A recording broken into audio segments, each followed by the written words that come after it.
time. Yeah, this is tea time. Yeah, making a difference, one cup at a time. Tea time. So be sure to grab your tea, grab a seat, and tune in to Miss Liz. Tea time. Making a difference, one cup at a time. Tea time, yeah. Tea time.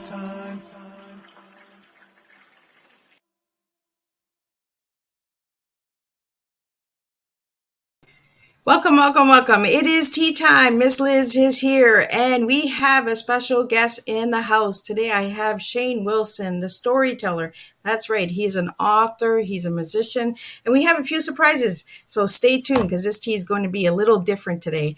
So I'm just going to do the disclaimer, and then I'm going to do a little intro of the incredible guest that I have sitting in the backstage, and then we will spill some tea and get to know Shane Wilson's TEA today.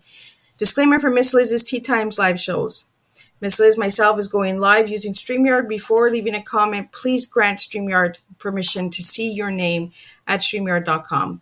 Please be advised that the content brought forward for any Tea Time shows hosted by myself, Miss Liz, is always brought forward in good faith, however, may bring forward dialogue and opinions that are not representative of my platform. The facts and information are perceived to be accurate at the given time of airing. All Tea Time guests and audience participations are responsible for using their good judgment in taking any action that may relate to the discussion.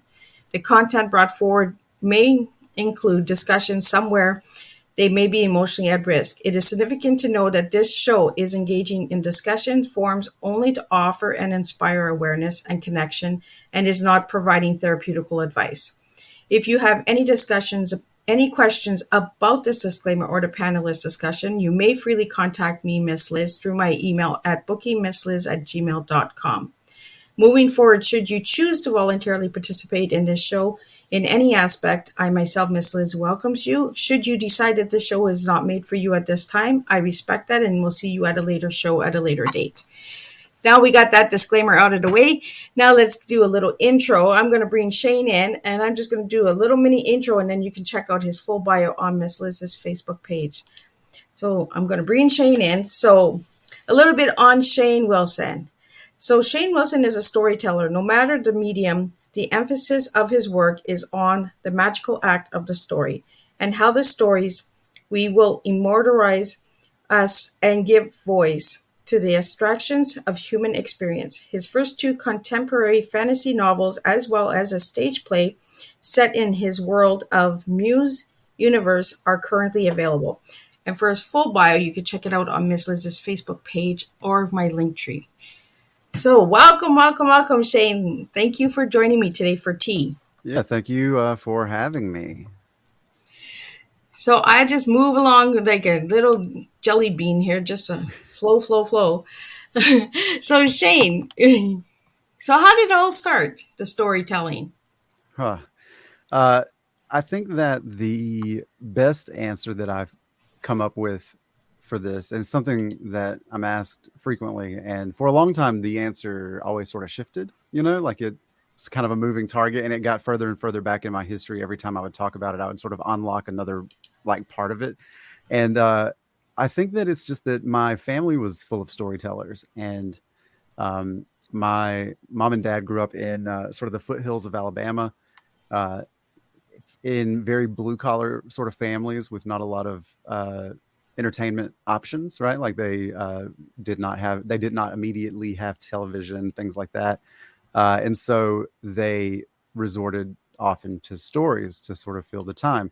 And so I grew up around that. My grandfather, especially on my mom's side, was just a very good storyteller. He had such a way with words and sort of capturing these sort of old wives' tales, tall tales about things that definitely really happened, but definitely not the way that he would talk about them, but it was just a way that would capture the attention of a young mind, and I was always struck by that. I would always ask family members to tell me stories about whatever. My dad would always tell these really great stories about when he was a kid and, just the shenanigans that he would get in when he's trying to make his own fun. The time that he was he was playing a duel, with one of his friends with live rounds, and he shot himself in the leg.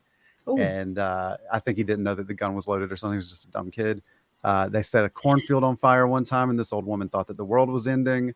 Like just good old country fun, and and so when I was in the fifth grade, my grandfather, that was so good at storytelling and so compelling to listen to, had a stroke, and he sort of lost a lot of his ability then to tell those stories that we loved so much, and would often get frustrated with like trying to recall certain facts or names of people and things like that. And it was a sort of an eye-opening moment to see that happen even as a child, because I had grown up witnessing the power of the oral tradition, how powerful these oral stories can be passed down from generation to generation. yeah. But I also in that moment recognized how that stuff is so temporary, that the oral tradition depends on being passed down because there's not a written record of it. And so I think that that's what maybe gravitate toward the written word a little bit more,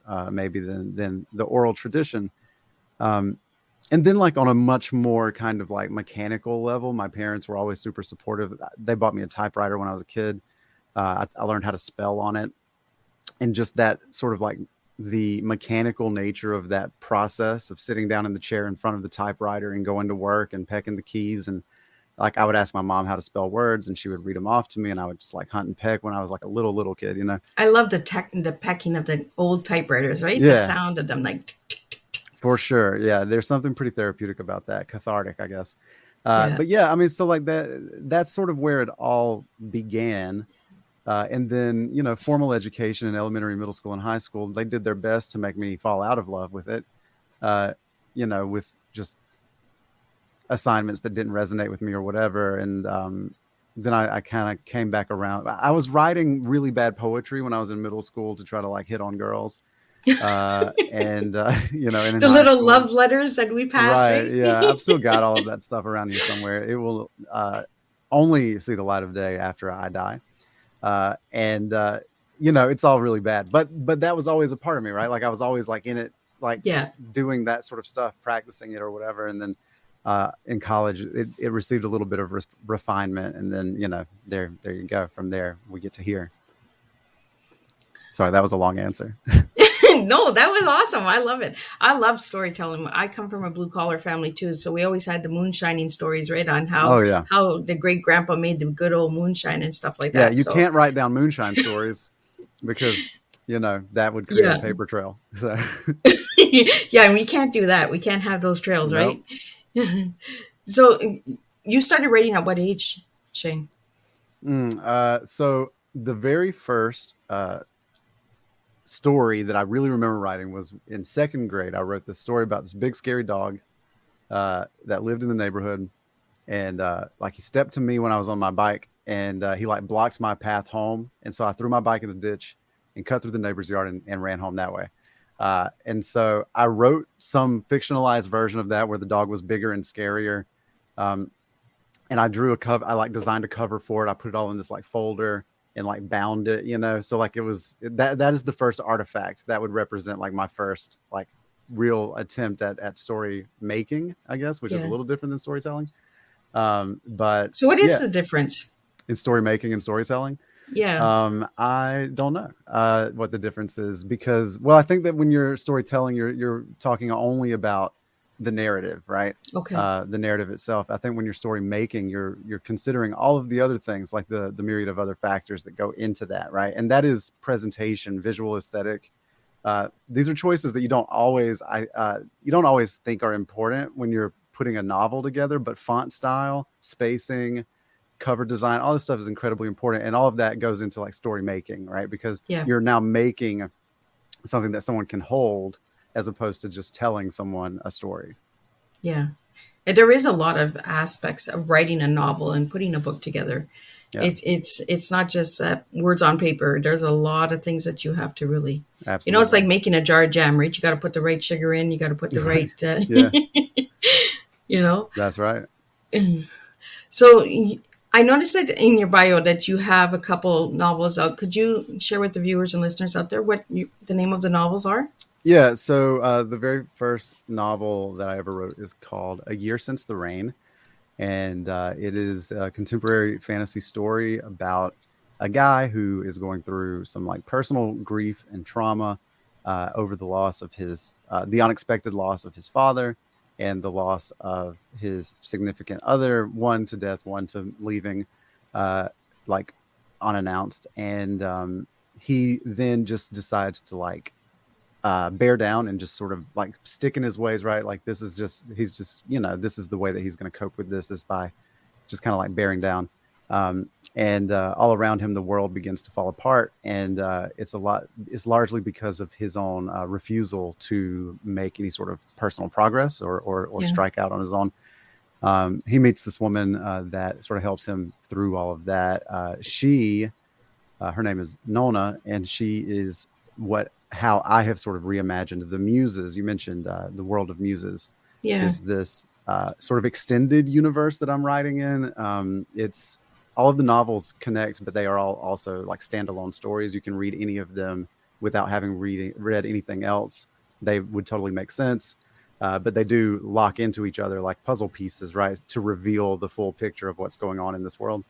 And the unifying conceit through the whole series is the idea of these muses that are based loosely on Greek mythology, that, muses are the source of creative arts. But here I've reimagined them as like the source of inspiration in its many forms, not just creative. Ooh. Yeah. Yeah, like and really good fantasy, really good journey, like a really good journey, right? Like an adventure. Yeah, it's so like contemporary fantasy is like a light version of fantasy. It doesn't have a lot of the same sorts of things that we think of when we hear the word fantasy. There aren't dragons and knights, and like the world that it's set in is even very similar to the one that we live in. Okay. It's like if you were to look at our world through a funhouse mirror. It looks very familiar, but there are a couple of things that feel a little different, So Okay. it's like if you were to set a story in this world and then just inject a few little elements of magic into it. It's almost like Everyone Alice in Wonderland. Yeah, absolutely. Yeah, that's a good example. Where, once she goes through the mirror, then she's in this like wild place, which does happen sometimes in these stories as well, where like there's this other side that exists that some of the characters come from or go to. But by and large, I'm interested in like very realistic characters and very realistic settings, and then putting them up against these kinds of magical forces to see what weird things happen when you do that. I think that the ability to inject magic into a story like this sort of dials up the drama a little bit, and it allows us to see something else about the human condition or human nature that we wouldn't necessarily see if it was just a realistic story, right? Like, because now people are dealing with more heightened emotions and that sort of thing. And it reveals those sorts of moments reveal things about people, I think, that you don't necessarily get at in other genres. Yeah. Well, I like that Alice in Wonderland kind of feel, right? Because it kind of opens the mind, right? Yeah. Is it possible? Could this really happen? Yeah, I mean, one major source of the magic in these books is dreams. All of the protagonists tend to have dreams or visions of some sort that the muses have to help them figure out, like what they mean and how to interpret them for themselves. And so, yeah, like the dream is sort of the other side of the mirror, right? That's the wonderland that we have to go into to harvest this information. But yeah, so Alice in Wonderland, I think, is a good example. Yeah. Well, that's what I get when I hear the word fantasy. I'm just like, oh, there we go. We're jumping. Yeah. We're going in the rabbit hole again, right? Yeah, I think, for sure. I think a lot of people think of Tolkien and like Game of Thrones, Lord of the Rings, that sort of stuff. But Alice in Wonderland absolutely is closer to what I'm writing than that stuff. So is that the one that was made into a screenplay? No. So I wrote a short story a little while ago that is called The Boy Who Kissed the Rain, and I adapted that not into a screenplay, but into a stage play. Okay. I wrote the short story. It won this award. And then I started doing some like entertainment writing for the paper in town, and they had me doing like theater reviews.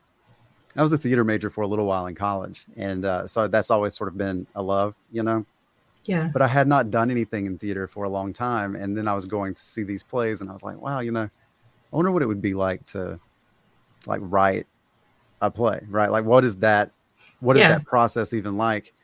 And which is honestly, like, this is the question that I ask myself that gets me into, I don't want to use the word trouble, but it gives me a lot of work to do, because I'm always asking, like, what would it be like to do this, right? And then all of a sudden, here we go, learning how to play guitar or trying to write a full-length play or whatever, you know what I mean? And Yeah. so I wrote this play, and then it was accepted into a local reading series where they do limited stagings. So it's a staged reading of the play with very minimalist like costuming and set elements and lighting. And so it's like very scaled down. But it was still very cool to see, these characters that I had written come to life and walk around and deliver the lines that I had written and sort of embody in a lot of ways the really cool this really cool story that I had written, which is kind of like a weird take on Romeo and Juliet, and Oh. it's like if Romeo and Juliet and Avatar, the one with the big blue people, Oh, the had cute people. yeah, if they had like a baby, if those two movies had a baby, or if those two stories had a baby, it would be this, because it's very This much is like, what it would look like. yeah, it's very much like forbidden love, like opposite sides of the track, but like their love is forbidden because they are two different like kinds of entities, right? Like she is a magical entity and he is a human person, and those two elements or those two forces just like don't fit together. And so like, how do they navigate that? It's almost like Star Trek, right? Where they had different aliens, joined together, sure. and then Yeah, they for sure. created a new identity. And yeah, for sure. It is. So that's the stage play, and it really just started as a thought experiment. I didn't know that anything would come of it. But then I sent it. Well, I asked the publisher that I've been working with for a little while. I was like, hey, I wrote this like weird little play. Are you guys cool with? Do you want to publish that? And they're like, yeah, send it over. Yeah, well, it sounds good. So then that happened. And that's The Boy Who Kissed the Rain. Then the second novel is called The Smoke in His Eyes, and it's a music story. Still has a muse. It's a more traditional take on the muses, where the muse here is helping him understand the source of his creative inspiration and understand how to mine that to make beautiful art. Because I tend to think that inspiration can look like a mess. Like it can be very overwhelming to the senses. And it gives it like you get a shot of it and you're just like, oh my God, I've got to do something with this, but I don't know what to do with it. It's like there's so much right there at the initial, like at the burst of the inspired moment. And so that's sort of what he's going through in that novel. And when he finds his muse, she helps him sort of unravel all of that chaos in order to find something beautiful. So it sounds like you write a lot of great love stories. Yeah, there's this, and there's an interesting, I think, exploration of different kinds of love. That all love isn't romantic, and or paternal, right? Yep. Or even platonic, right? Like there are certain, and I think that between artists especially, there can exist a love and an affection that looks to a lot of people like romantic love, because of the way that they connect with each other over their art. Like that's a very intimate thing.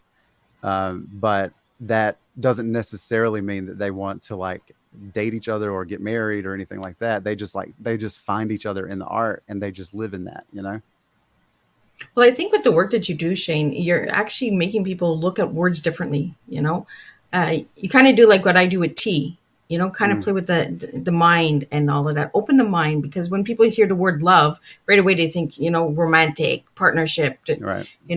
But there's so many different types of love out there that we don't even pay attention to, the love of a friendship, the love of communication, there's so much different levels of it. Yeah. But I as you're sharing, I hear the love stories, the mist and the romance and the like connection.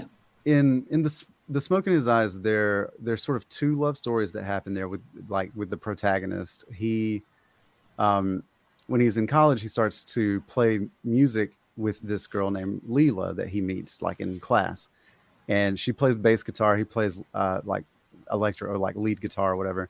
And so they start making music together. And so they are trying to navigate what that means, like, because they do fall in love with each other, Yep. but not in the way that we would normally think of. And so to TJ, like, he doesn't know how to process that. And so he tries to do with her the things that I think you would expect to do with a person that you felt like that about, right? That you Yep. were in love with.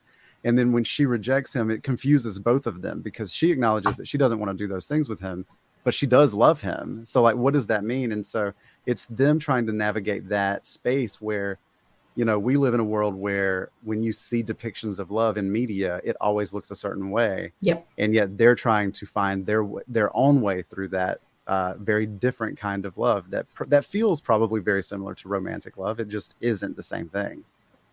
Yeah. And I love the words that you're using, different, weird, trouble. Right. Yeah. You're like me. You're like a little rebel. Okay, what can I do? How can I do this? How can I try this? Right? Like, Yeah. let me just give it a try, and that. So you've won some awards as well. What kind of awards have you won for your writing? Shane? Yeah. I won several years ago now the Rilla Askew Short Fiction Prize. It's a short story award for out of a literary magazine Okay, called yeah. Conclave. That was 2015 or so, something like that. Oh wow! Congratulations. And that was cool. And so then I took that. That's the story that I turned into the play. And then The Smoke in His Eyes has just this past spring. It came in second. It won second prize at the Book Fest for contemporary fantasy. And then it won third prize in coming of age fiction. So at the same nice yeah. category to be in. Yeah, for sure. Yeah, so those are the big ones, you know. And of course, like, honestly, I feel like getting anybody to agree to publish anything that you've done is kind of an award in itself. You know what I mean? Absolutely. Because that means that someone there has found some value in it, right? Yeah. There's a lot of people that they just want to have their story heard, right? Just read and get the feedback. For sure. Like, did it change? Did it impact your life? You know, was there a connection? Did it resonate with you? Yeah. And that. So what has writing taught you about yourself, Shane?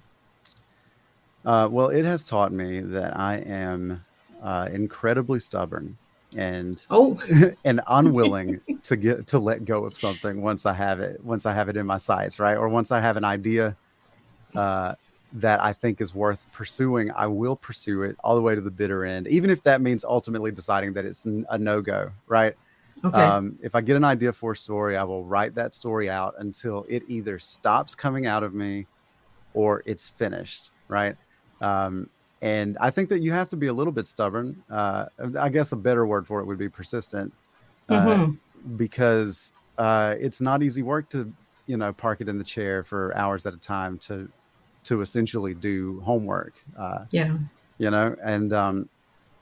to invent all of this stuff. And because it's also like, it's also never as easy as just like sitting down and writing at one time, right? Like we're writing these things so many times and editing them and revising them and looking at them until we're like, it's the coolest thing I've ever written. But if I have to look at this thing one more time, I'm going to throw it out the window, right? You're right. It's like, oh my God, like that's just start over. Like, right. Yeah. And so writing has taught me that, honestly, I think writing has taught me that I have follow through, that I will see an idea out, because I think a lot of people have these ideas and I think everybody has a book in them. I just don't think that everybody has the follow through to put it on the page. Yeah, I agree with that one. I believe everyone has a book in them, but it's meant for some people and not for others, Right. And that's why we have different authors and we have different screenplays and directors, because, we want to share our stories in different ways. We tell our stories in different ways, right? Yeah. These questions, what led me to write The Smoke in His Eyes to begin with, right? Because when I wrote A Year Since the Rain and published it, I kind of had that like imposter syndrome thing going on where I was like, who am I to even think that I have anything to say that anybody wants to read about? And that imposter syndrome sort of led me down a line of questioning where I was like, well, what is it about some people? Like, what is it in them that makes them want to create art? And then beyond that, like the next level of that question is, what is it in a smaller number of those people that make them want to share the things that they create with other people? Like, what is it that drives creation, but also what is it that drives the desire to share what we create? Because it is a very personal endeavor, right? Initially, at least. And so that Smoke and His Eyes sort of came out of those questions. And in that novel are like 3 different artists, 2 musicians and a visual artist. And they all sort of have different reasons for doing the thing that they're doing, you know, and it was a way to sort of, at least for me, work through that line of questioning. I didn't get any answers, but it was still like, I think, a fruitful exercise. Well, I think when we all try to step out of our comfort zones, right, we all go through that imposter syndrome. Like, who's going to listen to this? Who wants to see this? Who's going to read this? You know, so we have this inner self work with ourselves. And then we're like, well, if we don't try, we won't know, right? We won't know the outcome. And I'll tell you, like, I think I've come to the realization, maybe even just right now, Liz, like he's having an epiphany on Teatime. On Teatime.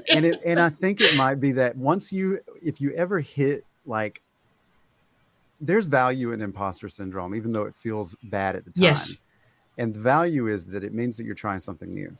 And you are pushing yourself beyond the boundaries of what you're comfortable with, because I would hate to think that I get to the end of my life and look back and all I see are experiences that I was comfortable with from the start, because therein lies stagnation, right? Yep. You've got to push yourself into those new arenas in order to grow and evolve as a person. And anything that you do that makes you uncomfortable, maybe you are bad at it, right? And that's okay too. Like, it's okay to be bad at things, and it's okay to fail at things. Well, failing's part of success, right? Absolutely, yeah. There's a lot of value in those things and in those feelings. Yep. So maybe imposter syndrome isn't all that bad. I'm not saying like let's everybody go catch a bad case of it. Everybody go gets it. Right. But we do need that, because we need the balance, right? We need the good and the bad, right? You know, we won't learn anything if we don't try. I also think that when we feel imposter syndrome, it's interesting because it's, on some level, it's an acknowledgement of other people's talent. Those people being so good at what they do is why we feel, as new practitioners in a field, inferior. And so it's an acknowledgement of other people's talent, which means that we understand that there are people that are better than us, which means that we have identified the people we can learn from. And that's another way that imposter syndrome can be positive, because now we know who the teachers are, right? And let's go seek those people out and learn from them so that we can overcome this imposter syndrome. Right. Well, we need to know what path to take. Mm-hmm. You know, it's like in the fantasy, we need to know what direction to go. Do we go left? Do we go right? You know, if you go left, you're going to be getting this. If you go right, you're getting this. And if you don't get out of your comfort zone, you're not going to grow. You're not going to, and we all have to fall. We all have to break. I tell this to my children all the time, if you don't fall, you don't know. Yeah. And if you stay in the comfort zone, you're going to live 90 years and say, well, I just lived Yeah. I would also say that just as an educational practice, we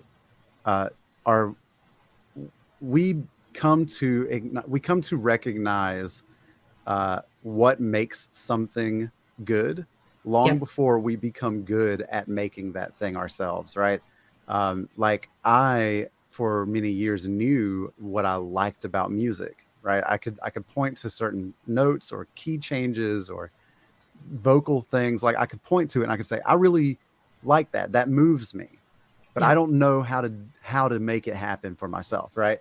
I don't know how to get that groove, Right, exactly. But now, you and once you can identify those characteristics of the art that move you or that you want to mimic in some way, or at least like absorb into your own toolbox, then you're really getting somewhere, right? It does. Of course, that means that you're going to feel inferior because that person did it and you don't know how to, but that's the first step in like trying to learn it yourself, right?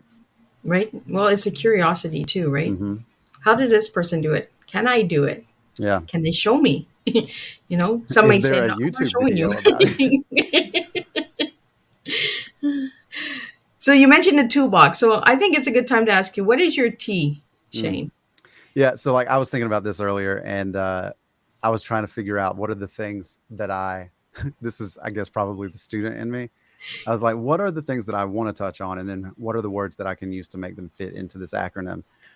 So maybe that's the way that everybody does it. But for me, the T in T it is an acronym, right? Like it's three Yes. individual words. Yes, it is. It is, for me, the T in T is try. I have spent my artistic life trying. And what I mean by that is something new comes along that catches my attention, some new form or a collaboration, something else, like whatever. And I see that thing and I am not only interested in it, but I want to try it. And it doesn't Yeah. always work, right? It doesn't always give me something that is fruitful or positive. But I mean, other than the experience itself, right? Like I'm saying, like it doesn't always yield a product. But it does always yield an experience, and that is in a lot of ways, I think, probably more valuable. Yeah. But yeah, for me, the T is for try. The E is for educate. I teach college English, and so I value education. I think that in teaching what is essentially a communications course at a community college, I'm helping my students sort of learn how to navigate the real world and survive out, and be critically literate citizens, right? But I'm also always still learning myself, right? I've never stopped being a student, even though I haven't been taking classes lately. You know what I mean? Like I'm always, like we said, I'm always looking up YouTube videos. How do I get the sound out of my guitar, or how do I, like whatever. So like education is incredibly important. And then the A for me is analysis, because I always want, whenever I create something or whenever I'm working through a process, I'm steadily analyzing it. Is this the most effective way to do it? Is this the best way to do it? Can we do something a little bit differently to get like a different result, right? So like for me, the T is just all about growth and challenge, and constant like reassessment of what I'm doing, in an attempt to be a more complete person and more complete artist.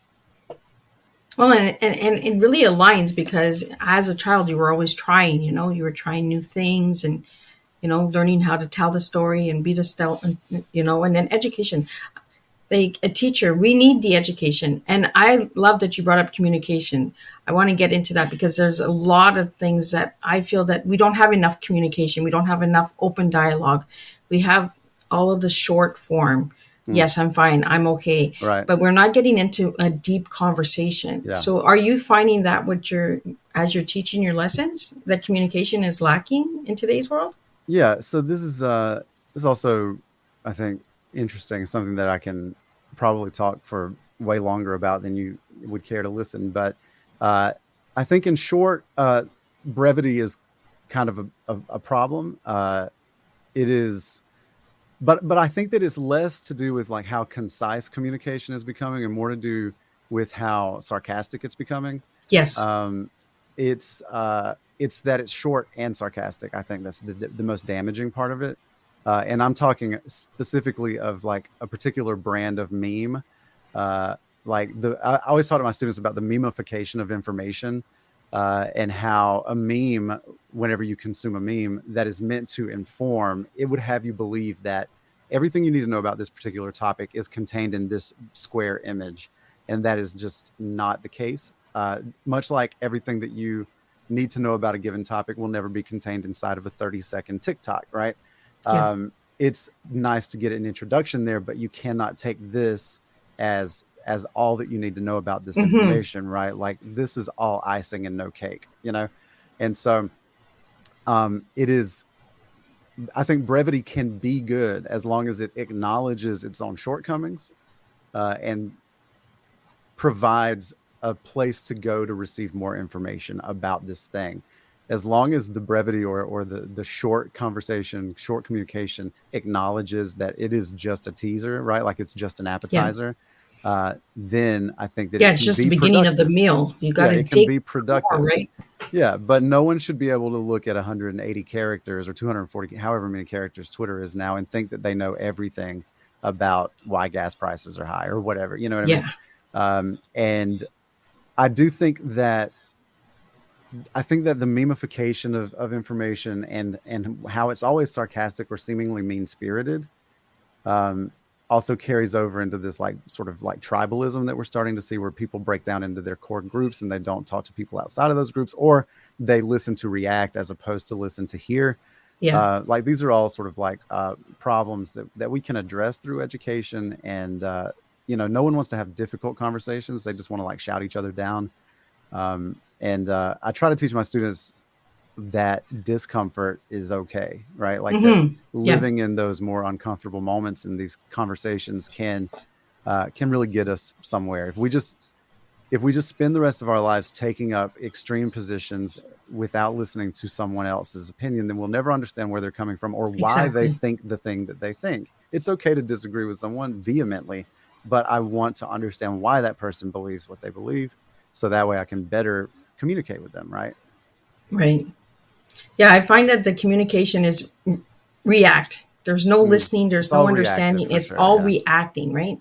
Or it's all like I know better than you, or I know Yeah. this more than you, or like there's no connection, there's no understanding of one another Yeah. in a good conversation. And I could talk Always. about this for forever because I Yeah. love deep conversations I and I do. love getting really deep. I also try to teach my students or instill in them uh, the value of not only of discomfort, but that that everything is not a competition to be won, right? Like you Exactly. should not be trying to win a conversation. Like that's not for winning, or like this is not a competition. Like we are just talking to each other. And I think that people like we're in very like on this group of people sort of culture, Well, it's like, almost oh, like you got a on. debate, right? Like, Right. Yeah. Doesn't have to be a debate. This is and I definitely don't want to get too far into this. It's a very capitalist idea that there has to be a winner in everything. yeah, There really doesn't have to be. Sometimes we can just not have any winners. Sometimes it cannot be a competition at all. Right. yeah, And I don't even mean like it's a tie. I mean, there wasn't a contest, right? Like we were yeah, just talking. yeah. We were just having a conversation. Right. Because when you start saying, oh, there's not a winner or a loser, then everybody's like, oh, then it was a tie. And I'm like, no, there wasn't a contest. Do you do this in your classrooms, like a conversation, like understanding the communication between the difference of a debate and actual Right. just a conversation without I win, you lose? Like, Yeah. I mean, I talk a lot about that conversation that you've already sort of like lost the point of it if you immediately just take up an extreme stance just to have something to disagree about, right? Like either really believe what you're arguing or discussing, or don't, like don't just say it because you think that that's what you should do, and don't just say it because like you don't like that person or you don't like what that person believes or whatever, right? To thine own self be true. I always teach this German philosopher. His name's Jürgen Habermas. He talks about the three conditions for um, actual communication. The three conditions are you must, and he defines communication as the achievement of mutual understanding, which I think is a very good way of defining it, right? yeah, That means that we both understand the same thing about the thing that we are trying to talk about, right? And so he says that you have to have sincerity, right? You have to believe personally what you're saying. You have to have factuality, which means that what you're saying has to have objective truth to it. And then you also have to have an ethical line of dialogue, right? Which is to say that you're not coercing someone, you're not actively misleading them, et cetera, et cetera. Those three things are sort of like predicated. And of course, like the world is full of people that really, really believe what they have to say, but they may they may not have objective like facts on their side, right? Or yeah, they really believe what they have to say. They do have objective facts, but they're trying to insert some sort of power play into the conversation, right? Like you'll do this if you love me, for example, right? Like that's coercion. That's not ethical. That sort of stuff, right? So like, I yeah, think that that's a good place to start with a conversation about what communication should look like. And I love the idea that it's the achievement of mutual understanding. It's not just conveying your point to another person. It's mutual understanding. Yeah. I think that's where it's broken right now. I think we don't have that mutual respect for each other, you know. Right. It's always this I win, you lose. You know, we're not playing games here, and we're just having a conversation, you know, open dialogue. And, you know, how do you feel about this? And if you don't feel the same as me, well, it's okay. It's a conversation. Yeah. You know? Yeah, we'll talk about it. We'll figure that stuff out, right? Yeah. But as long as cooler heads prevail, you know, because the other thing that I try to teach my students is that as soon as you've lost your temper, then even if it's already lost. You've already lost. Yeah. Yeah. Because your mind is no longer in the conversation. It is just about, I'm done. You're actually shutting down, right? Yeah. So now I want to get into the music. All right. So when did you start playing music, and how did that all start? So I started playing. So when I was a kid, I played piano for like 6 months and hated it. I mean, I loved being able to play the piano, but I hated taking lessons and practicing and all of that. So I quit lessons 6 months in. It may be one of the greatest regrets of my life. I do wish that I could like really like tickle the ivories, you know. But alas, I can only kind of like, I can play enough piano now to get myself in trouble. There's that trouble again. Yeah, right, exactly. So for the guitar, I always wanted to play guitar, at least since I was like maybe in college or something. I just like, or maybe even high school. I just always liked it. I liked that idea that someone could like pick up that instrument and make those sounds and make those songs. But I never knew a way to do it. But then I started writing The Smoke in His Eyes, and I wanted it to be about a guitarist, but I also wanted to be able to write about the experience of playing the guitar from an informed place. Like I wanted to be able to talk intelligently about like what the strings feel like under the fingers, what calluses feel like when they form, what the fretboard feels like, you know, as you're moving up and down. What does it mean to tune a guitar? Like all of that. I wanted to understand it so that when I wrote it, if another guitarist were to pick it up, they would be like, oh, this guy knows what he's talking about, right? Yeah. And so I bought like a cheap Yamaha guitar from Guitar Center when I started writing that novel, and just sort of taught myself to play, and have been playing since then. And I never thought that it would be more than that, right? Like just like I'm just going to kind of like learn it. Doubt I'll ever play anything. Couldn't get the strumming to make any sense for a long time. And then I read something about it. I watched so many videos about strumming the guitar, and I could not make it make sense to me. But then I read an essay about it, and it just like kind of like clicked in for me. And so then I went and found like an easy song, like a song that was made out of the chords that I knew how to make, and a song that I had heard hundreds of times, you know. And so I knew the rhythm was in me on this like particular song because I'd heard it so much, and I knew what it would sound like if I did it right. And so I started playing it, and then it all just kind of like locked into place for me. And whenever you put your first song together, it unlocks something in you that is like nothing else. It makes you excited in a new way. Like you want to keep making that stuff, you know?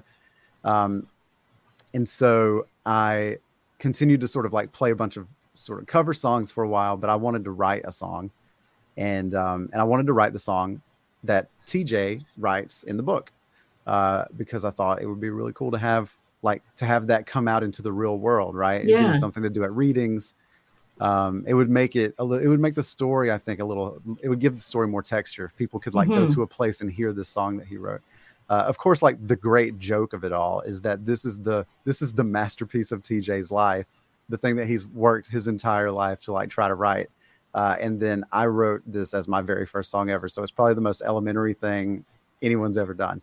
But still, like, it is what it is. It's called Before We Fade Away.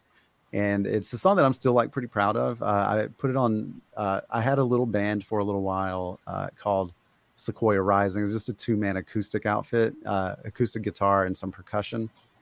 And we released an album. It was like March of 2021. Oh, okay. I think something like that. I recorded it all myself. I played all the instruments on it. I did it during lockdown. That's what I sort of like poured myself into whenever we first shut things down for COVID.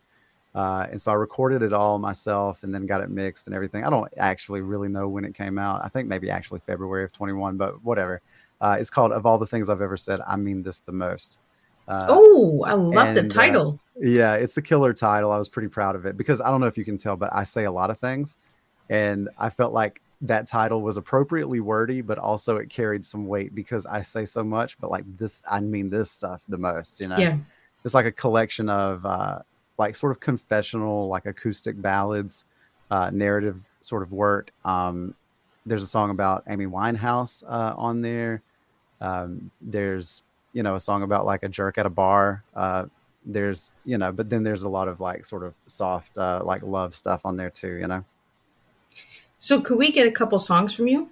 Yeah, we can do a couple of songs. I haven't played a couple of these songs in a little while, but we'll see. We'll see what it sounds like for you. If you decide that it doesn't sound too good, then we'll do something else. How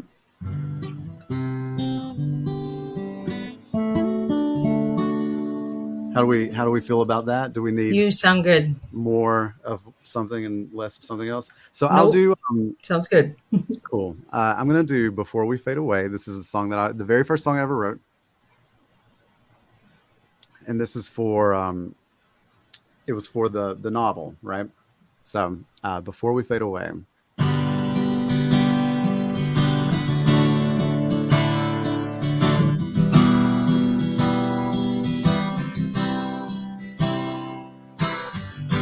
You came in like a wrecking ball. You tore down my walls when we collided. You're going out like a candle, just a whisper of smoke in the night. The way that you have talked to me has changed. Your eyes dart around the room. I don't know what you're looking for, but I'm worried that you'll find it soon. Please let me hold you one last time before we fade away. Please let me look into your eyes one last time before you go.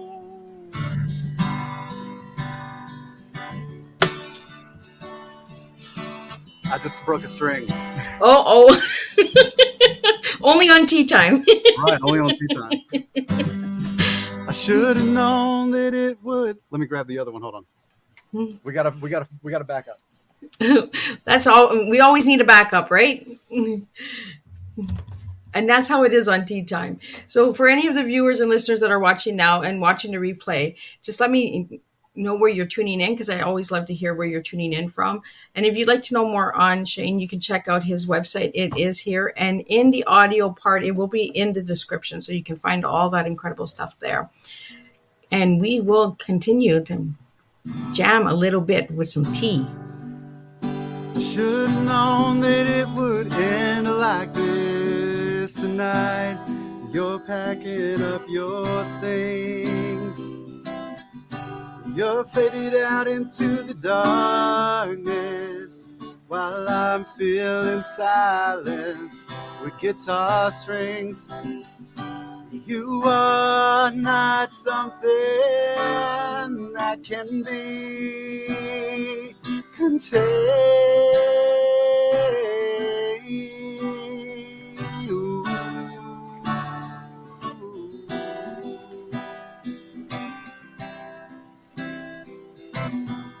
Please let me hold you one last time before we fade away. Please let me look into your eyes one last time before you go.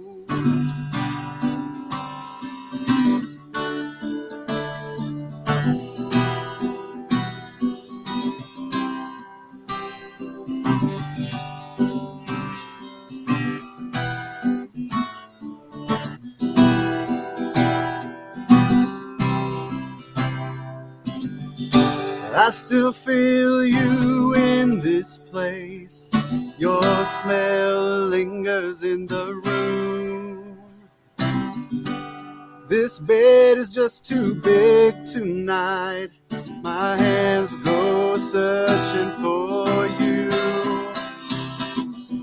Please let me hold you one last time before we fade away. Please let me look into your eyes one last time before you go.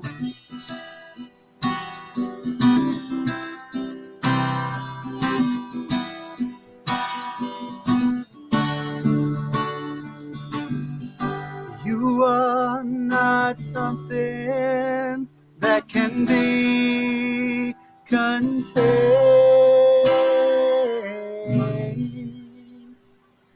or something like that.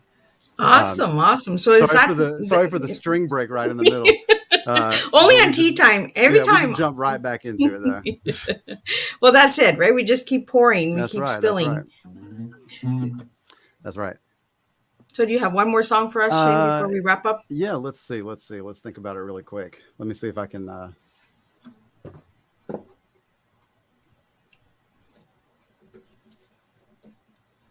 I definitely haven't played this one in a minute, so let's hope for the best. Oh, so it's an oldie. All right. Tonight I'll probably get drunk again, just like we used to. Well, it's been easier but less fun in the 2 weeks that I've been gone. Tonight I'll probably get sloppy again, turn the wall into the floor, wake up feeling a little like death, your voice ringing in my head. But tonight I'll ask the whiskey to let me dream where you are back east, where the mountains turn into the sand hills. I'll dream you're waiting there for me.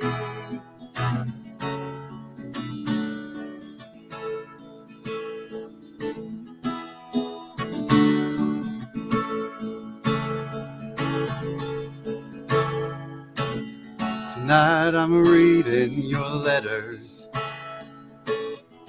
every single thing you've sent, and I'm listening to your voice on old tapes. Try to find some way to repent, but tonight I'll ask the whiskey to let me dream where you are back east, where the mountains turn into the sand hills. I'll dream you're waiting there for me, and tomorrow I'll drive my car down a winding mountain highways, and I'll be there when you get home from work, just hoping that you'll let me stay. But tonight I'll ask the whiskey to let me dream where you are back east, where the mountains turn into the sand hills. I'll dream you're waiting there for me. Yeah, tonight I'll ask the whiskey to let me dream where you are back east, where the mountains turn into the sand hills. I'll dream you're waiting there for me. Tonight I'll ask the whiskey.